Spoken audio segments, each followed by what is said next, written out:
کتنا زیادہ ثواب رکھتا ہے۔ لہذا انسان کو ہر مجلس یہی سوچ کے کرنی چاہیے کہ جو اس کی آخری مجلس ہے۔ کیوں؟ اس لیے اگر آپ کوئی کہے کہ اگلی سال ہم پھر مجلس کریں گے یا کچھ دن بعد پھر مجلس کریں گے، تو وہ اگلی سال جو مجلس ہوگی وہ 1447 ہجری کی ہوگی۔ یہ جو 1446 ہجری کی مجلس ہے یہ آخری مجلس ہے۔ لہذا اب یہ وقت جو جا رہا ہے واپس پلٹ کر نہیں آئے گا۔ تو یہی وجہ ہے کہ ہم اس فرش اللہ کی اہمیت کو، اس مجلسوں کو نہیں پہچان پا رہے۔ کیوں؟ اس لیے کہ انسان جب تک کسی چیز کے لیے کچھ قربانی نہیں دیتا تو اس کو اس کی اہمیت معلوم نہیں ہوتی۔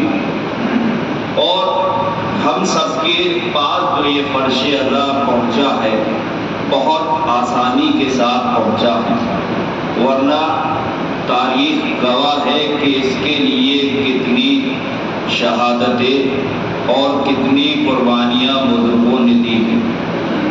تو لہٰذا ابھی ہمیں احساس نہیں ہے اس کی اہمیت کا۔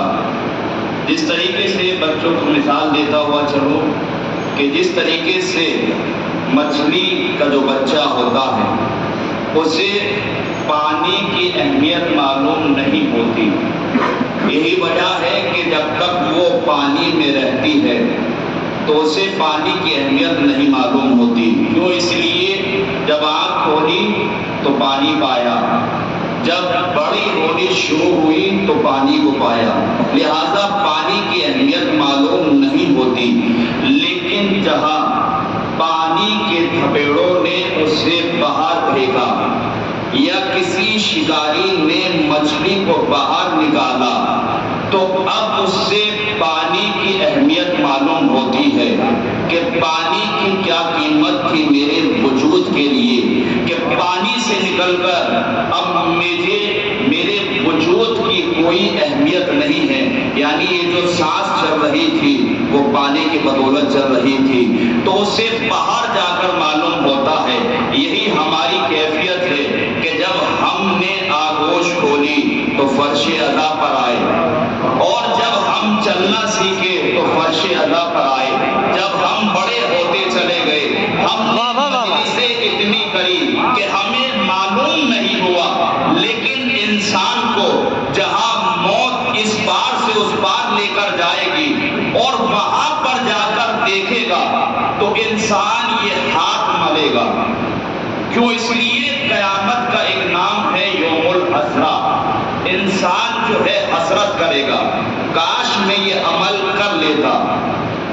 حسرت سے مراد یہ نہیں ہے کہ ہاتھ ملنے سے مراد کہ نعوذ باللہ ہم جو یہ وقت دے رہے تھے وہ ہمارا نقصان ہوا یا ضائع ہوا، نہیں، ایسا نہیں ہے، بلکہ انسان مرنے کے بعد جب وہاں پر یہ جو ہم آدھا گھنٹہ ایک گھنٹہ بیٹھ رہے ہیں وہاں جا کر جب اس کا ثواب دیکھے گا تب حسرت کرے گا کہ کاش ایک مجلس اور کر لی ہوتی، کاش آدھا گھنٹہ اور بیٹھ لیے ہوتے۔ کیوں؟ اس لیے اتنا زیادہ ثواب ملے گا کہ انسان حسرت کرے گا۔ تو لہذا انسان کو مجلسیں یہ سوچ کر کرنی چاہیے کہ یہ آخری ہے۔ احساس انسان کو موت کے بعد ہوگا کہ کتنی قیمتی سرمایہ ہمارے ہاتھوں میں تھا اور ہم نے اس کا استفادہ حاصل نہیں کرا۔ تو لہذا سرکار ختمی مرتبہ حضرت محمد مصطفیٰ صلی اللہ محمد والے محمد کی جو حدیث ہے کہ جس کو میں نے پڑھا کہ من مات ولم یعرف امامت زمانی ہی ماتا میتتن جاہلیہ۔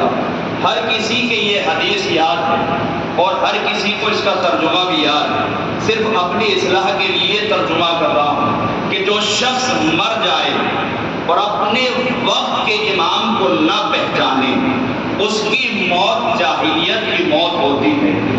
یعنی رسول نے اس حدیث کے ذریعے معرفت امام کی اہمیت بیان کری ہے۔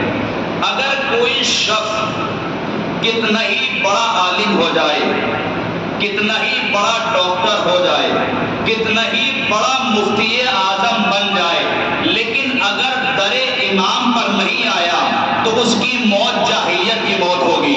توجہ کیجیے گا۔ لہذا وقت کے امام کو پہچاننا بہت ضروری ہے۔ یہی وجہ ہے کہ ایک حدیث تھی کہ جس کو میں نے پڑھا تھا وقت دینے کے لیے، پہلی جو ہے یہ حدیث کہ کیوں معرفت امام ضروری ہے۔ دوسری حدیث کیا تھی کہ خرج الحسین علی اصحاب فقال، کہ امام حسین اپنے صحابیوں کے سامنے نکل کر آئے اور کہا کہ ان اللہ عز و جل ذکرو، وہ خدا کے جس کا ذکر عزیز و جلیل ہے، ما خلق العباد الا لیعرفوہ، کہ اس خدا نے لوگوں کو پیدا نہیں کرا مگر یہ کہ اس کی معرفت حاصل کرے۔ یعنی امام حسین لوگوں کی تخلیق کا ہدف بیان کر رہے ہیں کہ لوگوں کو چاہیے کہ خدا کی معرفت حاصل کرے۔ وجہ کیا ہے؟ پھر آگے فرما رہے ہیں فَإِذَا عَرَفُوهُ عَبَدُوهُ، اگر اس کی معرفت حاصل ہوگی تو معرفت کا نتیجہ یہ ہوگا کہ انسان اس کی عبادت کرے گا۔ کیوں؟ اس لیے کہ جب تک معرفت نہیں ہوگی تو عبادت بھی نہیں کرے گا۔ پھر آگے وَإِذَا عَبَدُوهُ اسْتَغْنَوْا عَنْ عِبَادَتِهِ عَنْ عِبَادَتِ مَا سِوَاهُ، کہ اگر انسان اس کی عبادت کرے گا تو عبادت کا نتیجہ یہ ہوگا کہ انسان دوسرے کی عبادت سے مستغنی ہو جائے گا۔ یعنی انسان پھر خدا کے علاوہ کسی کو معبود نہیں مانے گا۔ اب چاہے وہ خواہشات ہو، چاہے شیطان ہو، کسی کو بھی معبود نہیں مانے گا، صرف مانے گا کسے؟ کہ وہ خدا کو۔ تو جب سرکار سید الشہداء نے یہ حدیث فرمائی، ایک شخص کھڑا ہوا اور کہتا ہے بے ابی انت و امی فما معرفت اللہ، کہ اللہ کے رسول کے فرزند، میرے ماں باپ آپ پر قربان ہو، اللہ کی معرفت کیا ہے؟ فما معرفت اللہ، وہ سوال کیا کر رہا ہے کہ اللہ کی معرفت کیا ہے؟ اب وہ بھی امام کے ساتھ رہ رہا تھا، وہ بھی امام کے ساتھ نماز پڑھ رہا تھا، تو اگر ہم جیسا دور ہوتا تو ہم یہی کہتے کہ دیکھو اس کو اللہ کی معرفت نہیں معلوم، یہ نماز بھی پڑھ رہا ہے، روزہ بھی رکھ رہا ہے، لیکن اللہ کی معرفت نہیں معلوم۔ تو اتنا تو اسے بھی پتا تھا، اس کو بھی معلوم تھا، وہ بھی نماز میں کہہ رہا تھا ایاک نعبد و ایاک نستعین، کہ ہم تیری عبادت کرتے ہیں اور تجھ سے ہی مدد چاہتے ہیں۔ تو وہ بھی نماز میں سب کچھ کہہ رہا تھا، لیکن اسے اجمال کی تفصیل چاہیے تھی۔ اب یہ علم اصول میں ایک اجمال پایا جاتا ہے اور ایک علم تفصیل پایا جاتا ہے۔ مثال کے طور پر میں یہاں پر آیا اور آنے کے بعد میں نے اگر علی بھائی سے کہا کہ میرا لباس گندا ہو گیا ہے، نجس ہو گیا ہے، مجھے آپ کا لباس چاہیے تاکہ میں نماز پڑھ سکوں، انہوں نے کہا اندر دو لباس ہیں، ایک لباس پاک ہے اور ایک نجس ہے، لہذا ایک لباس پہن لو اور ایک کو چھوڑ دینا۔ اب ان کا قول بالکل صحیح تھا، جو کہا بالکل صحیح فرمایا۔ میں اندر گیا تو لباس موجود تھے اور انہوں نے جو کہا تھا کہ ایک پاک ہے اور ایک نجس ہے، اب میرے سمجھ میں یہ نہیں آ رہا کون سا پاک ہے کون سا نجس ہے۔ اس کو کہا جائے گا علم اجمالی، یعنی پوری تفصیل نہیں معلوم۔ یہ تو معلوم ہے کہ ایک پاک ہے ایک نجس، لیکن یہ نہیں معلوم کون سا پاک ہے کون سا نجس۔ ہم نے ان کو اندر بلایا، پوچھا کہ کون سا پاک ہے کون سا نجس، تو انہوں نے بتایا کہ یہ پاک ہے یہ نجس ہے۔ تو یہ ہو گیا اجمال کی تفصیل، یعنی جس کو علم تفصیل کہا جاتا ہے، اجمال کی تفصیل تک پہنچانے کے لیے مجھے پڑی ان کی ضرورت، لہذا وہ شخص بھی جانتا تھا کہ وہ خدا ہے، لیکن یہ اس کا تھا علم اجمال، لیکن اسے اسی اجمال کی تفصیل چاہیے تھی، لہذا پڑھ کر کہا فما معرفت اللہ، اللہ کی معرفت کیا ہے؟ بس سرکار سید الشہداء نے فرمایا کہ معرفت کل اہل زمان امامہم، کہ لوگوں کا اپنے وقت کے امام کو پہچاننا ہی معرفت خدا ہے۔ واہ واہ واہ واہ واہ واہ واہ واہ، صلوات پڑھیں احمد محمد اللہم صلی علی محمد و آل محمد۔ لوگوں کا اپنے وقت کے امام کو پہچاننا ہی معرفت خدا ہے۔ وقت کے امام کون ہے؟ خود سرکار سید الشہداء۔ تو کہہ کیا رہے ہیں کہ لوگوں کا اپنے وقت کے امام کو پہچاننا ہی معرفت خدا ہے۔ میں ہاتھوں کو جوڑ کے کہوں گا، اے سرکار سید الشہداء، وہ پوچھ کیا رہا ہے اور آپ جواب کیا دے رہے ہو؟ اس کا سوال ہے کہ فما معرفت اللہ، اللہ کی معرفت کیا ہے؟ اور آپ جواب دے رہے ہیں کہ معرفت کل اہل زمانین امامہم، کہ لوگوں کا اپنے وقت کے امام کو پہچاننا ہی معرفت خدا ہے۔ اے مولا، یہ بات میرے سمجھ میں نہیں آ رہی۔ وہ سوال کر رہا ہے معرفت خدا کی، اور آپ جواب دے رہے ہیں کہ لوگوں کا اپنے وقت کے امام کو پہچاننا ہی معرفت خدا ہے۔ تو عجب نہیں، اس کی تفصیل یہی تو ہوگی کہ تم خدا کو کیسے پہچانو گے؟ ذات کے ذریعے نہیں، بغیر اپنے آپ کو معطل نہ کرو۔ کیوں؟ اس لیے تم خدا کو ذات کے ذریعے اگر پہچاننا چاہو گے نہیں پہچان سکتے، تو پھر کیسے پہچانیں گے؟ کہ اسے پہچانا جائے گا صفات کے ذریعے۔ صفات کون بتائے گا؟ کہ جب کائنات میں کوئی چیز نہیں تھی تو پھر ان کا نور تھا۔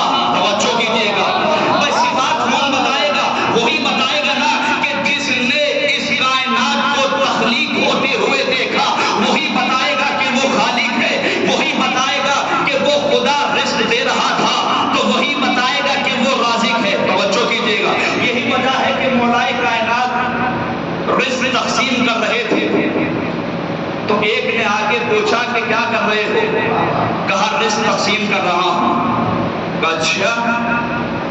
اب چونکہ انہیں چاہیے یہ تھا کہ کوئی ایسا بہانہ مل جائے جس سے علی کی کوئی کمی محسوس ہو جائے، جس پر ہم انگلی اٹھا سکے، تو لہٰذا اگلے دن ایک شیشی میں چینی کو رکھ کر بند کر کر جیب میں رکھ کر لے کر آئے۔ پھر کیا دیکھا کہ مولائے کائنات رزق تقسیم کر رہے ہیں، تو لہٰذا رزق جب تقسیم کر رہے تھے تو پھر آ کر سوال کرا، کیا سب کو مولا آپ نے رزق تقسیم کر دیا؟ کہا میں نے کر دیا۔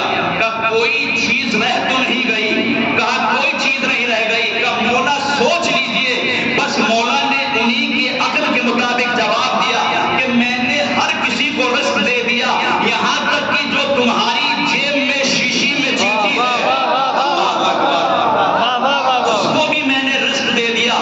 تو عجیب بات تو یہی ہے کہ سوال کرنے والوں نے اعتراض یہ نہیں کرا کہ علی کے علم میں کچھ کمی ہے، علی جواب نہیں دے پاتے، بلکہ اعتراض کرا تو کیا کرا کہ یعنی یہ بتائیے کہ جب بھی ہم کوئی سوال کرتے ہیں تو نہ آپ دائیں دیکھتے ہیں، نہ بائیں دیکھتے ہیں، نہ کوئی کتاب کھول کر دیکھتے ہیں، بلکہ فوراً جواب دے دیتے ہیں۔ یہ بات ہمارے سمجھ میں نہیں آتی۔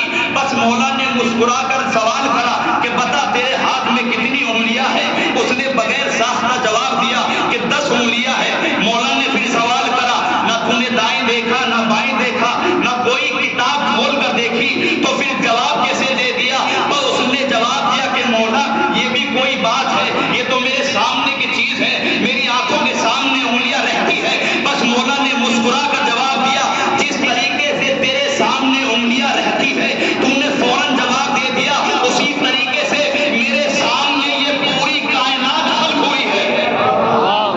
صلوات پڑھیں احمد محمد والے محمد۔ تو لہٰذا پوری کائنات میرے سامنے خلق ہوئی ہے، تو یہی تو بتائیں گے کہ کیسے وہ رازق ہے، یہی تو بتائیں گے کہ وہ خالق کیوں ہے۔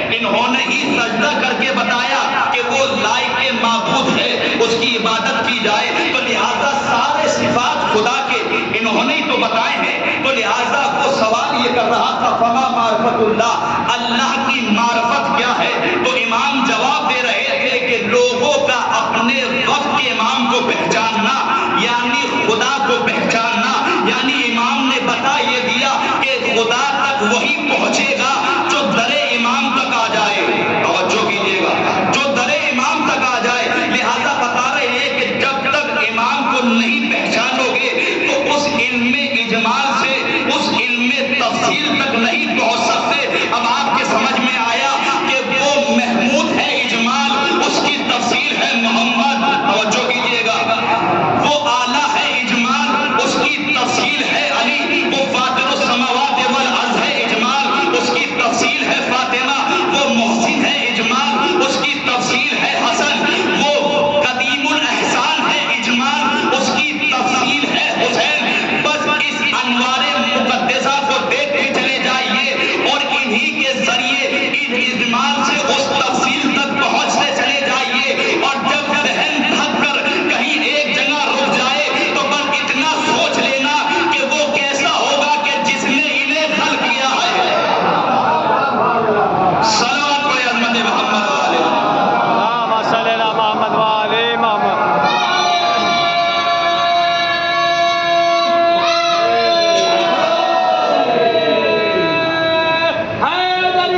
یا ان انوار مقدسہ کے ذریعے اس خدا تک پہنچنے کا ذریعہ یہی ہے۔ کیوں؟ اس لیے کیسے خدا کو پہچانو گے؟ فرض کرو ہماری مجبوری یہ ہے کہ ہم نے خدا کو اگر پہچانا ہے تو وسیلے کے ذریعے پہچانا ہے۔ کیوں؟ اس لیے جب ہماری تخلیق ہوئی تو آسمان کا یہ شامیانہ بھی موجود تھا، زمین کا فرش بھی موجود تھا، ہمارا رزق بھی موجود تھا، تو ہم نے اسی کائنات کی تخلیق کے ذریعے سے اس خدا کو پہچانا ہے۔ لیکن اب ذرا غور کرو، جب کچھ بھی نہیں تھا اللہ نے اگر کسی کو خلق کیا تو وہ نور محمد کو خلق کیا۔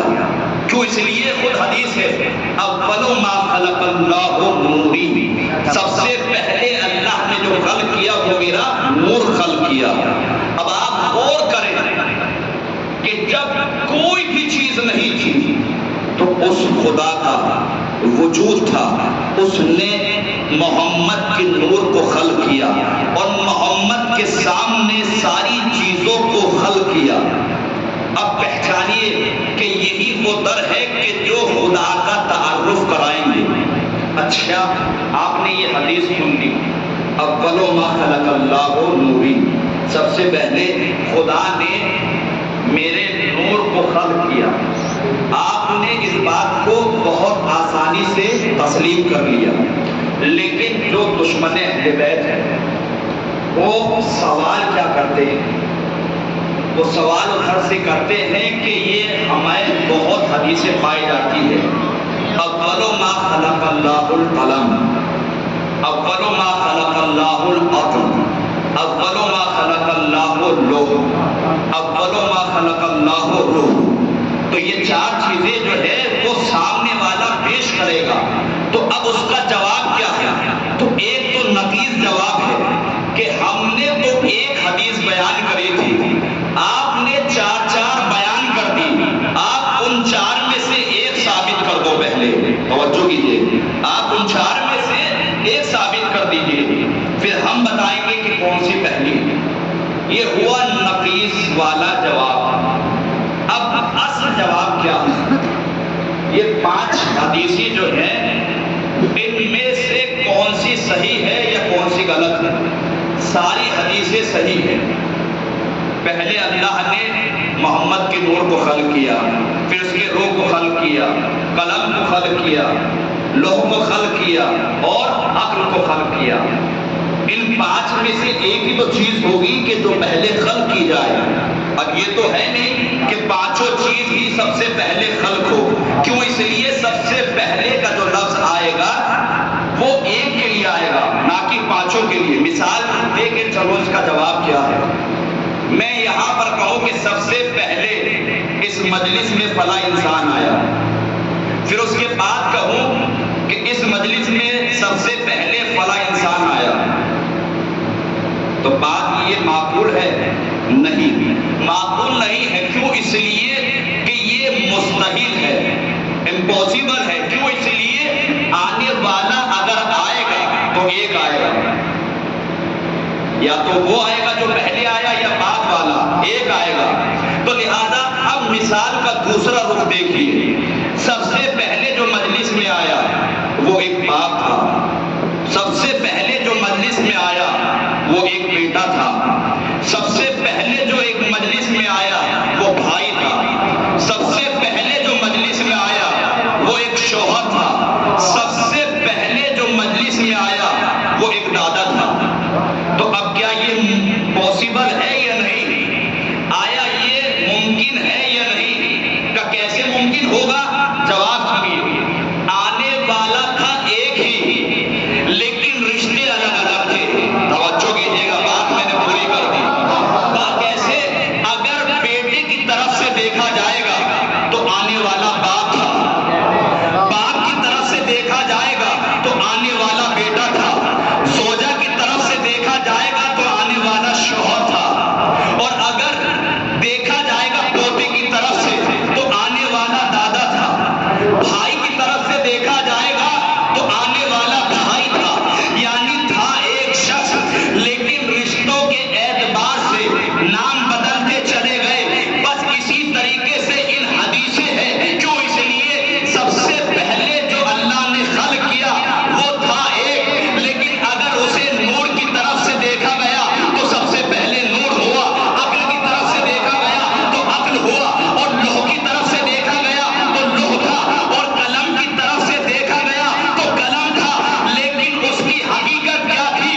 میم ہا میم دال، یعنی کہ محمد مصطفیٰ. توجہ کیجیے. واہ واہ واہ واہ. اس کی حقیقت تھی محمد، یعنی اللہ نے محمد کو سب سے پہلے خلق کیا.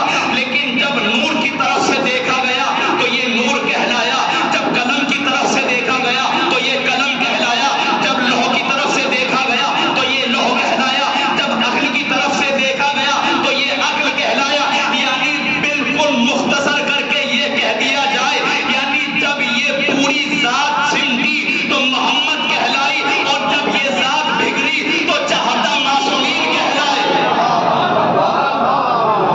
صلوات پڑھے حضرت محمد والے محمد. تو لہذا اسی وجہ سے ضروری ہے کہ انسان معرفت امام حاصل کرے. کیوں؟ اس لیے انسان ڈھونگ تو رچا سکتا ہے، لیکن بغیر معرفت امام کے خدا تک نہیں پہنچ سکتا. اور یہ حدیث بھی اس نے فرمائی کہ جس کے بولنے پر خدا نے وحی کا پہرا لگایا. کیا؟ وما ينطق عن الهوى ان هو الا وحی یوحی، کہ میرا حبیب کلام نہیں کرتا سوائے خدا کی وحی کے علاوہ. پھر دوسری طرف دیکھیے قرآن میں پھر آیا کہ وما رمیت اذ رمیت ولکن اللہ رمی. میرے حبیب یہ جو شیطان کو کنکریاں ماری ہے وہ تم نے نہیں ماری بلکہ میں نے ماری ہے. یعنی رسول کا قول اللہ نے اپنا بتایا، رسول کا فعل اللہ نے اپنا بتایا. میں ہاتھوں کو جوڑ کر کہوں گا پروردگار ایک قول پہ ہی پابندی لگا دی جاتی کہ رسول کا قول میرا قول ہے، یا رسول کے فعل پر پابندی لگا دی جاتی کہ صرف رسول کا فعل میرا فعل ہے. یہ قول اور فعل پر پابندی کیوں لگائی کہ نہ رسول کا قول خود کا قول ہوگا، نہ رسول کا فعل خود کا فعل ہوگا. میرے بابود یہ ماجرا سمجھ میں نہیں آ رہا. آخر کیا ضرورت تھی کہ قول پر بھی وحی کا پہرا لگا دیا، فعل پر بھی وحی کا پہرا لگا دیا؟ یعنی رسول کا قول بھی اللہ کا قول ہوگا، رسول کا فعل بھی اللہ کا فعل ہوگا. یہ ماجرا ہمارے سمجھ میں نہیں آیا. لیکن جب ہم نے دیکھا کہ سوالات حاجیوں کا مجمع تھا، رسول نے قول کے ذریعے فرمایا کہ من تم کو مولا ہو فہذا علی المولا. پھر اس کے بعد علی کو دونوں ہاتھوں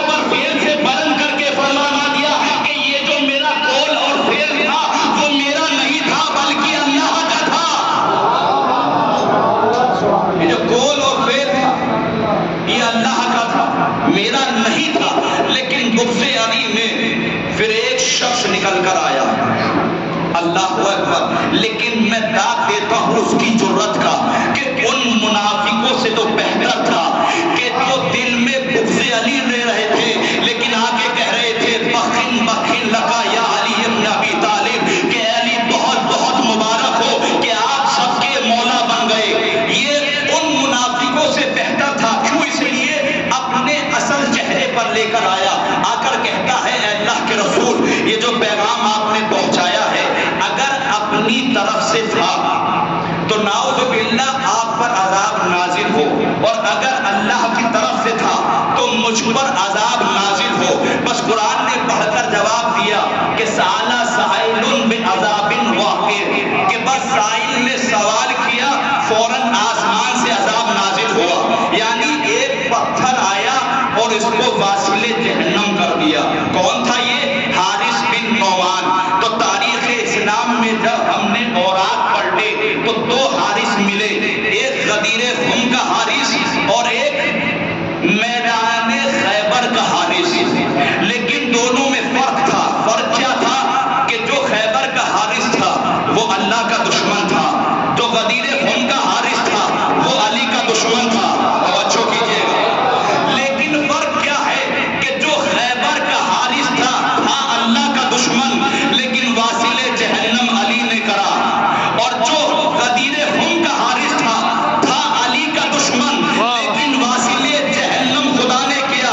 آئیے بارگاہ خدا بندی میں چلتے ہیں، ہاتھوں کو جوڑ کر سوال کرتے ہیں، پروردگار یہ ماجرا سمجھ میں نہیں آتا کہ جو تیرا دشمن ہے اسے علی واصل جہنم کر رہا ہے، اور جو علی کا دشمن ہے اسے تو واصل جہنم کر رہا ہے۔ میرے معبود یہ بات سمجھ میں نہیں آ رہی، ہونا تو یہ چاہیے تھا علی اپنے دشمن کو خود واصل جہنم کرے، تو اپنے دشمن کو خود واصل جہنم کرے، لیکن یہ تبدیلی کیوں آ رہی ہے؟ عجب نہیں، پروردگار آواز دے کہ نادان تجھے نہیں معلوم، میں نے قیامت تک فیصلہ یہ کر لیا ہے کہ جو میرا دشمن ہوگا اسے علی مارے گا، اور جو علی کا دشمن ہوگا اسے میں ماروں گا۔ صلوات پڑھے حضرت محمد۔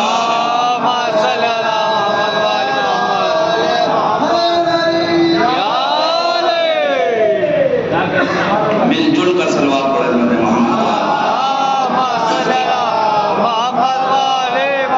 لہذا پہچان امام کسے کہا جاتا ہے؟ پہچان وارث رسول کس کو کہا جاتا ہے؟ جانشین رسول کس کو کہا جاتا ہے؟ جانشین سے مطلب یہ نہیں کہ جس تخت پر رسول بیٹھتے تھے اس تخت پر کوئی آ کر بیٹھ جائے، نہیں، بلکہ جانشین سے مراد یہ ہے کہ جو صفات رسول کے اندر ہو وہی صفات اس کے جانشین میں پائے جائے، جو علم رسول کا ہو وہی علم جانشین کا ہونا چاہیے، جو عبادت رسول کی ہو وہی عبادت جانشین کی ہونی چاہیے، جو سخاوت رسول کی ہے وہی سخاوت جانشین کی ہونی چاہیے، جو شجاعت رسول کی ہے وہی جانشین کی شجاعت ہونی چاہیے، جو تبلیغ کا طریقہ رسول کا ہے وہی جانشین کا ہونا چاہیے۔ غور کیجئے گا، لہذا یہی وجہ ہے کہ رسول نے ایک بڑی صحابی کو سورہ براءت کی 10 آیتیں لے کر بھیجا کہ تم جا کر تبلیغ کرو۔ لہذا بڑے صحابی، نام موجود ہے، ذکر نہیں کر رہا، صرف پہچانیے گا، خوشی خوشی یہ کہہ کر چلے کہ تلوار اٹھانے کا تو موقع ہماری شجاعت نے دیا نہیں۔ توجہ کیجیے گا، تلوار اٹھانے کا موقع ہماری شجاعت نے دیا نہیں، لیکن آج تو موقع آیا ہے کہ ہم علم رسول کو اٹھا کر چلیں۔ کیوں؟ اس لیے کہ بہت خوش ہو رہے تھے کہ آج تو تبلیغ کا موقع مل گیا۔ لہذا جبریل امین آئے، آنے کے بعد رسول کی خدمت میں سلام کیا، سلام کرنے کے بعد کہا اللہ کا رسول، اے اللہ کے رسول، اللہ تم پر سلام بھیجتا ہے۔ سلام بھیجنے کے بعد کہتا ہے کہ ان 10 آیتوں کی تبلیغ کے لیے یا خود جاؤ یا اس کو بھیجو کہ جو تم میں سے ہو۔ توجہ کیجیے گا، جو تم میں سے ہو۔ لہذا تاریخ میں موجود ہے، لکھا ہوا ہے کہ رسول نے علی کو بلایا اور جا کر کہا کہ تم ان صحابی سے ان 10 آیتوں سوار ہو کر گئے اور ان سے کہا کہ 10 آیتیں مجھے دے دو، رسول نے مجھے حکم دیا ہے۔ شجاعت علی کا جملہ پہچانیے گا، شجاعت علی کا اتنا خوف تھا کہ فوراً 10 آیتیں دے دی۔ یہ بھی نہیں کہا کہ رسول نے جب ہمیں بھیجا ہے تو ہم جائیں گے۔ توجہ کیجیے گا، شجاعت علی کا اتنا خوف تھا کہ فوراً واپس کر دی، کوئی چھوچرا نہیں کری، بلکہ رسول کی خدمت میں آئے اور آنے کے بعد کہا اے اللہ کے رسول، جب آپ نے مجھے بھیجا تھا تو پھر علی کو بھیج کر مجھے واپس کیوں بلوا لیا؟ تو اللہ کے رسول نے کہا کہ یہ میں نے اپنی طرف سے نہیں بلوایا، بلکہ جبرائیل آئے تھے، انہوں نے ہی کہا تھا کہ یا تبلیغ کے لیے خود جاؤ یا اس کو بھیجو کہ جو تم میں سے ہو۔ تو اب جملہ کہنے دیجئے، لاکھ ہمیں کافر کہے، لاکھ کہے کہ شیعہ کافر ہے، کیوں؟ اس لیے رسول کے بعد امام کو مانتے ہیں، رسول کے بعد علی کو جانشین مانتے ہیں، تو لاکھ ہم پر فتویٰ لگا دیجئے، کیوں؟ اس لیے کہ میں یہی کہوں گا کہ جب رسول کی زندگی میں علی کے بغیر کوئی بھی صحابی 10 آیتوں کی تبلیغ نہیں کر سکتا، تو رسول کے بعد، ارے رسول کی زندگی کے بعد، اس کے علاوہ، رسول کے بعد اس کے علاوہ کیسے کوئی قرآن کا وارث بن سکتا ہے؟ واہ واہ واہ واہ واہ واہ، صلوات پڑھے احمد محمد والے محمد۔ اللہم صلی علی محمد والے محمد۔ جب رسول کی زندگی میں علی کے علاوہ کوئی 10 آیتوں کی تبلیغ نہیں کر سکتا، تو رسول کی زندگی کے بعد کیسے کوئی وارث قرآن بن سکتا ہے؟ تو لہٰذا بہت اعتراض کیے گئے، اور ایک کہاوت ہے کہ پہلے جانوروں کے آنکھوں پر ایک ہرا چشمہ لگایا جاتا تھا، اس لیے کہ تاکہ وہ ہر گھاس کو ہری سمجھ کر کھا جائے۔ حقیقت میں گھاس ہری نہیں ہوتی تھی، لیکن چشمہ اس وجہ سے لگاتے تھے کہ تاکہ وہ ہری سمجھے اور کھا جائے۔ لہذا اسی طریقے سے بغض علی کا چشمہ پہلے لگایا، تفسیر بعد میں کری، واہ واہ واہ واہ، تفسیر بعد میں کری۔ یہی وجہ ہے کہ بہت سے ابن تیمیہ جیسے شخص نے علی کی ولادت کا ہی انکار کر دیا۔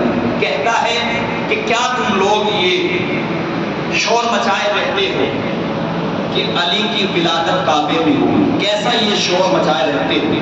ارے اتفاق کا ہو گیا، ایک اتفاق کو آپ نے اتنا بڑا بنا دیا۔ ہم ان سے کہیں گے کہ یہ اتفاق نہیں تھا، اور کعبے میں آنا یہ علی کے لیے شرف نہیں تھا، بلکہ کعبے کے لیے شرف تھا کہ علی اس میں آ گئے۔ توجہ کیجیے گا، علی اس میں پیدا ہو گئے، تو لہٰذا وہ کہتا ہے کہ اتفاق تھا کہ علی کعبے میں پیدا ہو گئے۔ ٹھیک ہے، ہم آپ کی بات کو تسلیم کرتے ہیں، قبول کرتے ہیں کہ اتفاق تھا، علی کی ولادت کعبے میں ہو گئی، لیکن اب آئے آ کر غور کریں، کیا یہ اتفاق تھا کہ علی کی ولادت کعبے میں ہوئی؟ کیا یہ بھی اتفاق تھا کہ جب فاطمہ بنت اسد جائیں تو خانہ کعبہ کی دیوار شق ہو جائے، یعنی دیوار میں شگاف ہو جائے؟ اچھا یہ بھی اتفاق تھا کہ جب یہ کعبے کے اندر جائے تو دوبارہ سے دیوار واپس جڑ جائے؟ اچھا 3 دن کے بعد جب یہ کعبے سے نکلنا چاہے تو پھر دوبارہ کعبے کی دیوار شگاف ہو جائے؟ یہ بھی اتفاق تھا۔ اچھا یہ بھی اتفاق تھا کہ علی 3 دن تک آنکھ نہ کھولے؟ اچھا یہ بھی اتفاق تھا کہ رسول 3 دن کے بعد علی کو اپنی آغوش میں لے لے؟ یہ بھی اتفاق تھا کہ رسول اپنا لعاب علی کو چسائے؟ یہ بھی اتفاق تھا کہ علی رسول کے ہاتھوں پر توریت کی تلاوت کرے؟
فاطمہ اگر یہی سوچ کر اتفاق کر لے تو سارے مسائل حل ہو جائیں گے، سارے مسائل حل ہو جائیں گے۔ اتفاق تھا، سارے اتفاقات علی ہی کی ذات پر کیوں اتفاقات کر رہے ہیں؟ 3 دن کا بچہ کہ جس نے آنکھ نہیں کھولی، دودھ نہیں پیا، ماں پریشان نہیں، حیران نہیں۔ کیا ہوا کہ جب فاطمہ بنت اسد باہر نکل کر آنا تو رسول سامنے آ گئے۔ کتنی قیمتی دولت آپ کی آغوش میں ہے فاطمہ، مصطفیٰ کو دیکھتا ہوں ہاتھ پھیلائے ہوئے، مصطفیٰ کو دیکھتا ہوں ہاتھ پھیلائے ہوئے آئے۔ آنے کے بعد رسول نے اپنی آغوش میں لیا، علی نے آنکھیں کھول کر رسالت کا دیدار کیا، رسول نے اپنا لعاب دہن علی کے حوالے کرا۔ پہلی غذا جو بنی وہ رسول کا لعاب علی کے لیے بنی۔ لعاب رسول پہنچنے کے بعد رسول نے کہا اقرا یا علی ابن ابی طالب، کیا کہا؟ پڑھو اے علی ابن ابی طالب۔ تو علی نے پلٹ کر یہ نہیں کہا کہ میں پڑھنا نہیں جانتا، بلکہ علی نے کہا وما اقرؤ، اے اللہ کے رسول کیا پڑھوں؟ تو اب مجھے جملہ کہنے کا حق ہے کہ جب رسول کے لعاب میں اتنا اثر ہے کہ لعاب پہنچنے کے بعد بچہ 3 دن کا کہہ رہا ہے وما اقرؤ کہ کیا پڑھوں، وہ یہ نہیں کہہ رہا کہ میں پڑھنا نہیں جانتا۔ تو جب رسول کے لعاب میں اتنا اثر ہے کہ بچہ کہہ رہا ہے کہ کیا پڑھوں، تو جب جبرائیل رسول کے پاس آئے گا تو وہ کیسے کہہ سکتا ہے کہ میں پڑھنا نہیں جانتا؟ رسول کیسے کہہ سکتا ہے کہ میں پڑھنا نہیں جانتا؟ تو لہذا علی نے توریت کی تلاوت کی، انجیل کی، زبور کی اور قرآن کی۔ رسول نے سند دی کہ تم نے توریت کو صاحب توریت سے بہتر پڑھا، زبور کو صاحب زبور سے بہتر پڑھا، انجیل کو صاحب انجیل سے بہتر پڑھا، اور قرآن مجھ جیسا پڑھا۔ اور قرآن کے بھی معلوم ہے کون سی آیت پڑھی؟ سورہ مومنون کی پہلی آیت۔ شروع کہاں سے ہوتا ہے؟ بسم اللہ الرحمن الرحیم، قد افلح المؤمنون، کہ بے شک بالتحقیق مومنین کامیاب ہے۔ توجہ کیجئے گا، کس کی آغوش میں؟ یعنی رسول کی آغوش میں امیر المؤمنین مومنین کی کامیابی کا اعلان کرتے ہوئے آئے۔ توجہ کیجئے گا، مومنین کی کامیابی کا اعلان کرتے ہوئے آئے۔ اس کے بعد اب تاریخ میں ملتا ہے کہ رسول کو دیکھ کر علی نے ایک جملہ کہا، کیا؟ اشہد انک رسول اللہ، میں گواہی دیتا ہوں کہ آپ اللہ کے رسول ہیں۔ ادھر مسکرا کر رسول نے بھی کہا اشہد انک علی ولی اللہ، میں بھی گواہی دیتا ہوں کہ تم اللہ کے ولی ہو۔ توجہ کیجئے گا، ایک کلمہ علی نے پڑھا، دوسرا کلمہ رسول نے پڑھا۔ علی نے کیا کلمہ دیا؟ اشہد انک رسول اللہ، میں گواہی دیتا ہوں کہ تم اللہ کے رسول ہو۔ رسول نے کیا کلمہ پڑھا؟ اشہد انک علی ولی اللہ، میں بھی گواہی دیتا ہوں کہ تم اللہ کے ولی ہو۔ تو 2 کلمے ہو گئے، ایک علی کا کلمہ ہو گیا اور ایک رسول کا کلمہ ہو گیا۔ توجہ کیجئے گا، 2 کلمے ہو گئے، علی کا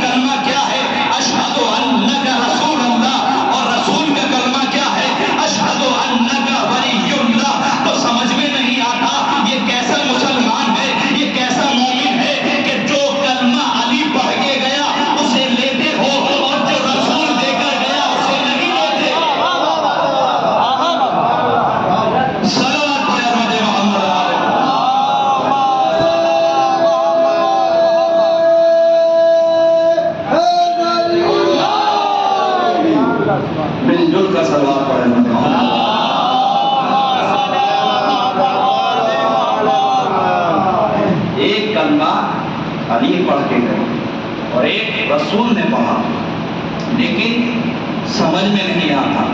جو علی نے کلمہ پڑھا اسے لیتے ہو اور جو رسول دے گئے اسے چھوڑتے ہو، تو لہذا بغض علی میں اتنا گر چکے تھے کہ لوگوں نے امام کی معرفت حاصل نہیں کی۔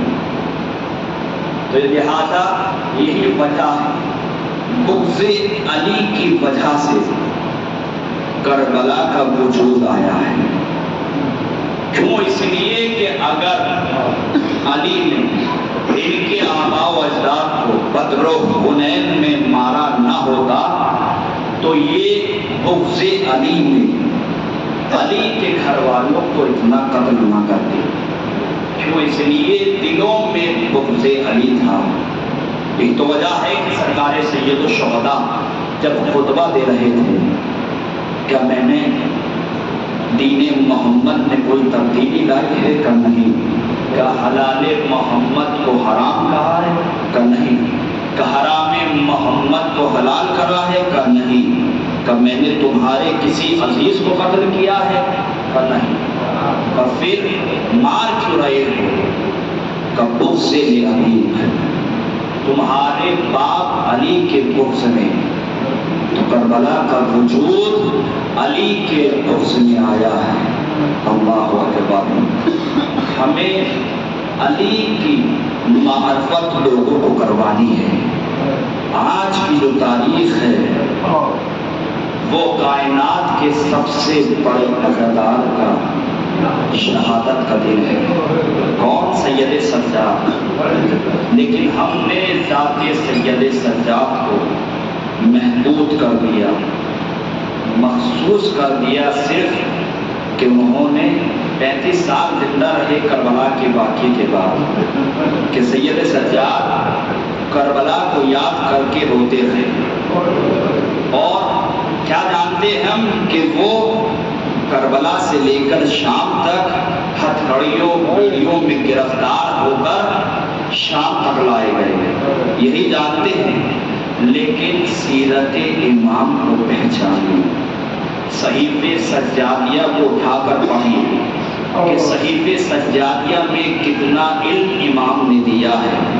رسالت الحقوق اٹھا کر پڑھیے کہ سید سجاد نے حقوق بیان کرے ہیں کہ بھائی کا بھائی پہ کیا حق ہے، ایک مومن کا مومن پہ کیا حق ہے، ایک شوہر کا زوجہ پہ کیا حق ہے، زوجہ کا شوہر پہ کیا حق ہے، باپ کا بیٹے پر کیا حق ہے، بیٹے کا باپ پر کیا حق ہے۔ یہ سارے حقوق آپ کو رسالت الحقوق میں ملیں گے۔ پڑھیے، اگر آپ نے یہ کتاب پڑھ لیں، کہہ رہا ہوں یقین جانیے، مجلس پڑھتے ہوئے کہہ رہا ہوں، دنیا و آخرت سنور جائے گی۔ اگر رسالت الحقوق کو پڑھ لیا، سیرت سید سجاد کو پہچانیے کہ سید سجاد رات کی تاریخی میں غریب و فقراء کے لیے اپنے پشت پر غذا لاد کر جاتے تھے، نشان موجود تھا، گھر گھر پر دیا کرتے تھے۔ ایک شخص سو رہا تھا تو لہذا اس کے سرحانے غذا رکھ دی۔ صحابی امام نے کہا کہ مولا اسے بیدار کر دیجیے تاکہ اسے معلوم تو ہو جائے یہ غذا کس نے پہنچائی ہے۔ سید سجاد نے پیغام دیا ہے ہمیں، کہتے ہیں کہ یہ جو کام میں کر رہا ہوں خدا کے رضا کے لیے کر رہا ہوں، اسے مجھے نہیں دکھانا کہ میں نے دیا ہے۔ میرا خدا ہر چیز سے واقف ہے، خدا ہر چیز دیکھ رہا ہے، تمہارے نیت عمل سے واقف ہے پروردگار، لہذا خدا دیکھ رہا ہے، کافی ہے، جزا مجھے خدا دے گا۔ یہ سیرت تھی سید سجاد کی۔ اور سیرت سنیں گے، ہم کسی سے دو الفاظ اگر لڑائی ہو جائیں ہم اس سے بولنا پسند نہیں کرتے، لیکن سید سجاد کا دیکھیے، کردار دیکھیے، حسن سلوک دیکھیے سید سجاد کا۔ جناب علی اکبر جیسے بھائی کا قاتل کون؟ حسین بن نمیر۔ یزید نے اسے حکم یہ دیا تھا واقعہ کربلا کے بعد کہ مکہ اور مدینہ کی تاراجی کر لائے، تو لہٰذا مکہ کی تاراجی کر کے یہ مدینے کی طرف بڑھ رہا تھا، ایک لشکر اس کے ساتھ تھا۔ تو جب بڑھ رہا تھا راستے میں اسے خبر یہ ملی کہ یزید ملعون اب اس دنیا میں نہیں رہا۔ پورے مجمع میں یہ خبر منتشر ہو گئی، ایک ایک شخص چھوڑ کر جاتا رہا۔ کیوں؟ اس لیے کہ اب یزید ہی نہ رہا تو ہمیں جزا کوئی نہیں دے گا، ہر کوئی چھوڑ کر جاتا رہا۔ اب حسین بن نمیر تنہا رہ گیا، صحرا میں بھٹک رہا ہے، پریشان، سوچ یہ رہا ہے مکہ جائے گا تو مکے والے سے قتل کر دیں گے، مدینے جائے گا تو مدینے والے سے قتل کر دیں گے۔ کیوں؟ اس لیے اتنا ظلم و ستم کرا ہے اس نے کہ کوئی اسے نہیں چھوڑے گا۔ لہذا صحرا میں کچھ خیمے نظر آئے، پیاس اور بھوک کا عالم ہے۔ کسی شخص کو قریب بلایا، کہا یہ خیمے کس کے لگے ہوئے؟ کہا یہ خیمے سید سجاد کے ہیں۔ سید سجاد کا نام سننا تھا، واقعہ کربلا نظروں میں دوڑنے لگا۔ کہتا ہے، سوچتا ہے یہی تو وہ گھرانہ ہے جس پر سب سے زیادہ ظلم و ستم ڈھائے ہیں، اگر ان کے ہاتھ میں لگ گیا ضرور بضرور قتل کر دیا جاؤں گا۔ یہ سوچ کر واپس پلٹ رہا تھا، سید سجاد نے آواز دی، اے صحرائی عرب واپس پلٹ رہا۔ جیسے اس نے سنا صحرائی عرب تو یہ سوچنے لگا کہ سید سجاد نے شاید مجھے نہیں پہچانا، واپس پلٹ کر آیا۔ سید سجاد نے کہا، وما حاجتک، تمہاری حاجت کیا ہے؟ کہا میں پیاسا ہوں، پانی چاہیے۔ سید سجاد نے اپنے ہاتھوں سے پانی پلایا۔ کہا کوئی اور حاجت؟ کہا بھوکا ہے، بھوکا ہوں، کھانا چاہیے۔ سید سجاد نے اپنے ہاتھوں سے کھانا پیش کرا، تھکا ہوا تھا، کھانا کھایا، جب شکم سیر ہو گیا تھک کر وہیں سو گیا۔ بیدار ہوا، پھر سوچنے لگا ابھی تک امام نے مجھے نہیں پہچانا، لیکن اگر اب پہچان لیا ضرور بضرور قتل کر دیا جاؤں گا۔ یہ سوچ کر واپس جا رہا تھا، امام نے پھر کردار امام دیکھی، پھر امام نے کہا صحرائی عرب واپس پلٹ کر آ۔ پھر واپس آیا، کہا سید سجاد کا حسن دیکھیے، کردار دیکھیے، قسم خدا کی تڑپ جائیں گے۔ پیغام دیا ہے اپنے چاہنے والوں کے لیے کہ دشمن بھی در پر آ جائے تو اسے خالی نہیں بھیجنا۔ یہ درس لے کر آج آپ یہاں سے اٹھو۔ سید سجاد نے کہا کہ بھائی تیرے پاس کھانا نہیں ہے، کھانا لے جا، تیرے پاس پانی نہیں ہے، پانی لے جا، تیرے پاس سواری بھی نہیں ہے، سواری لے جا۔ دشمن نے جب یہ کردار دیکھا تو کہتا ہے کہ شاید آپ نے مجھے نہیں پہچانا۔ امام نے تڑپ کر کہا کہ میں کیسے چھوڑ سکتا ہوں تجھے؟ کیوں؟ اس لیے تو میرے بھائی علی اکبر کا قاتل ہے۔ اللہ میرے بھائی علی اکبر کا قاتل ہے۔ پر جیسے یہ سننا تھا ہاتھوں کو جوڑ کر پیروں میں پڑ گیا کہ مولا جب آپ نے مجھے پہچان لیا تھا یہ میرے ساتھ اتنا اچھا سلوک سے کیوں پیش آئے؟ جملہ سنیے گا سید سجاد کا، بھائی سن، آج تو ہمارا مہمان ہے، کربلا میں ہم تیرے مہمان تھے، وہ تیرا کردار تھا، یہ ہمارا کردار ہے۔ اللہ اکبر۔ جس سید سجاد کا دشمن کے ساتھ یہ سلوک رہا ہو، دشمن کے ساتھ یہ کردار رہا ہو، سوچو اس وقت کیا گزری ہوگی جب اسی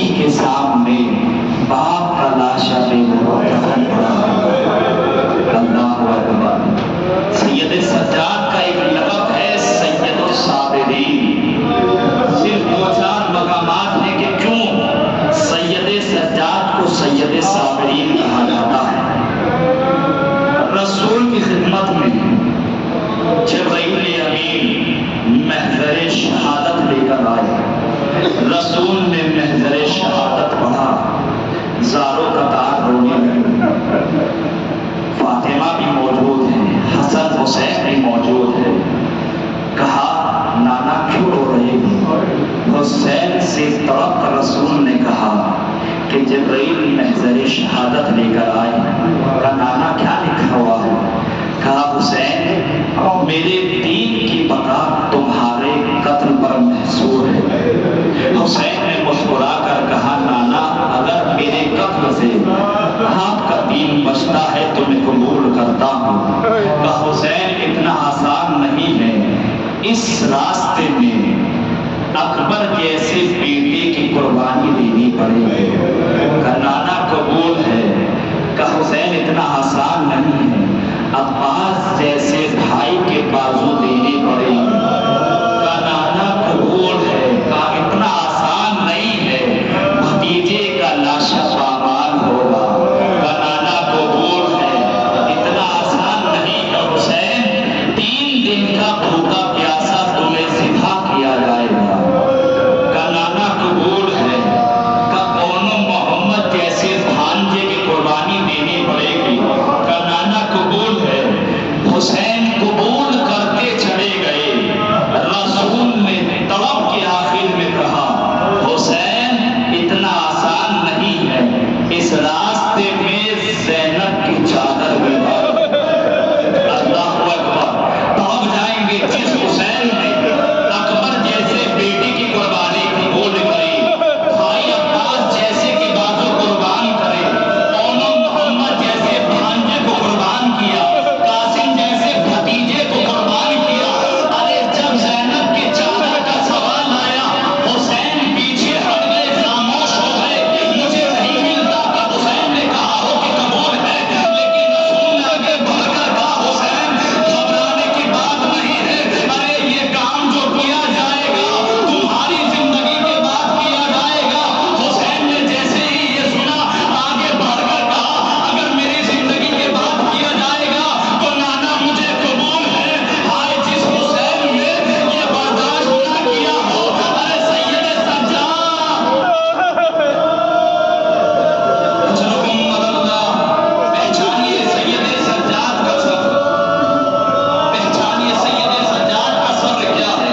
یہی تو وجہ ہے کہ سید سجاد کا امامت کا جو پہلا لمحہ تھا کسی امام نے ایسا لمحہ نہیں دیکھا، اسی وجہ سے سید الصابرین لقب پڑا۔ کیا لمحہ؟ سیاہ آندھی چلی، آسمان سے خون کی بارش ہو رہی تھی، زمین میں ایک لرزہ آ رہا تھا۔ زینب نے آ کے سید سجاد کا شانہ ہلایا، بیٹا اٹھو، ارے ایسا لگتا ہے جیسے قیامت آ گئی، ارے دیکھو اٹھ کر کیا ہوا ہے۔ بس سید سجاد اٹھے، کہا بھوبی اماں ارے ذرا خیمے کا پردہ اٹھائیے۔ ارے اب جو خیمے کا پردہ اٹھایا تو کیا دیکھا، ارے باپ کا سر نوکے نیزہ پر بلند ہے۔ اللہ اکبر۔ یہ پہلا لمحہ تھا جو سید سجاد نے اپنے دور امامت میں ارے باپ کا سر نوکے نیزہ پر دیکھا۔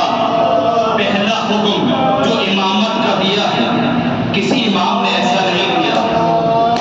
اللہ اکبر۔ شام غریبہ میں جب خیمے جلا دیے گئے، زینب ایک خیمے سے دوسرے خیمے، زینب کے لیے آسان تھا کہ خیمے میں چل کر مر جائے، بے پردہ خیمے سے باہر جانا بہت مشکل تھا۔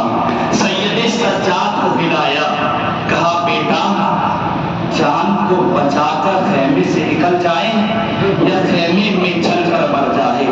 تو سید سجاد کی امامت کا پہلا حکم کیا ہے؟ بھوبی اماں علیکن بالفرار، بھوبی اماں جان کا بچانا واجب ہے۔ اللہ اکبر۔ دوسرا مرحلہ سنیں گے، کسی بھی امام نے وہ منظر نہیں دیکھا جو سید سجاد نے دیکھا ہے۔ کیسا منظر؟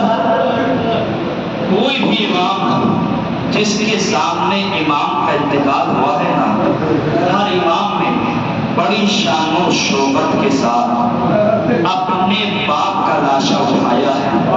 علی کا انتقال ہوا،